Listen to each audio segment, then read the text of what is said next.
In this video we're going to take a look at another song in D major. This time it is by U2, With or Without You. And this is a great song because basically it's the same chord progression the whole way through the song. And it's just 4 chords repeated over and over and over again until you get to the end of the song. It sounds pretty boring, but actually it is a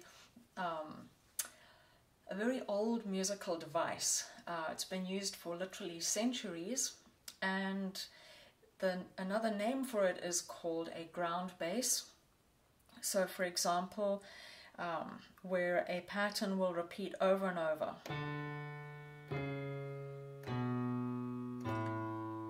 As an example, that might be the bass line for a song.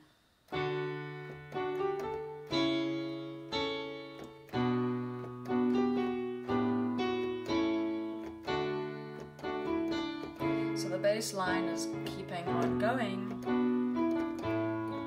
but the melody line changes.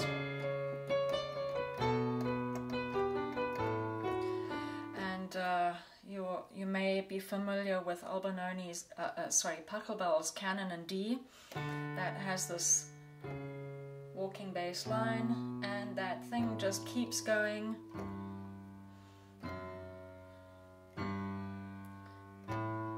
And that bass line repeats the entire way through that piece. So in this song, With or Without You, we have that very same idea. The chord progression is D, then A, then B minor, then G. And you'll hear that pattern going all the way through the song. And here we go. Well, let's recap our D major chords and scale first. So here's the D scale. D, second note E, third note F sharp, fourth note G, fifth note A, sixth note B, seventh note C sharp, eighth note or back to note number 1 is D, and building triads on each of those notes. D major, chord 1, E minor, chord 2, F sharp minor, chord 3, G major, chord 4, A major, chord 5, B minor, chord 6, chord 7 is built on the C sharp, and that's diminished. And then back to your root on D. First chord 1 in D major. Alright, so the song has a really nice clear bass line that you can hear on the recording. Repeated notes.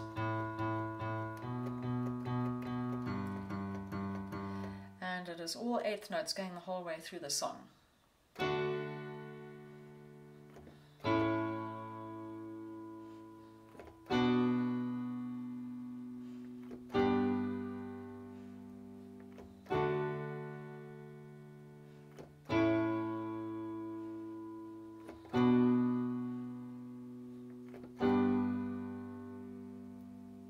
Right, that is the whole progression from beginning to end, and that gets repeated through the whole song. There are no changes, just the words change, and the song starts really calm and quiet, and then it builds and it builds and it builds. And there are many other examples like this where a song can build really softly and then it just repeats the same chord progression. It gets bigger and bigger. The Purcell's canon that I mentioned, each time that bass line is repeated, the melody line gets more and more intricate, more and more busy, instead of this real simple bass line that starts out and then a simple chord built on top. And then each time the melody comes back, it's more and more complex. In this song, however, we have our repeated chorus, which is the same, and then with each verse, again the same chord progression, but the lyrics obviously are going to change. So, see the stone set in your eyes, see the thorn twist in your side. I wait for you.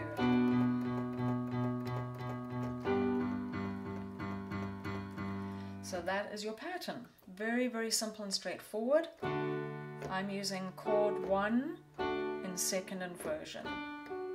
There's chord 1, D, first inversion, F sharp in the bottom, and second inversion, the A is at the bottom. So I'm going to play it down here, and then whatever note you have in the left hand, that is going to determine the inversion of your chord. So for example, if I have the D here, it doesn't matter where my right hand is. The D is determining that that chord is root position.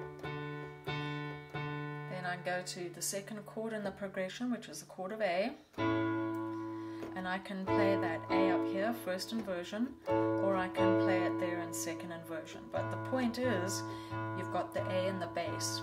So that's telling you that it's note number 5, A in the bass, the chord is root position, regardless of how you arrange the chord on the top or in the right hand.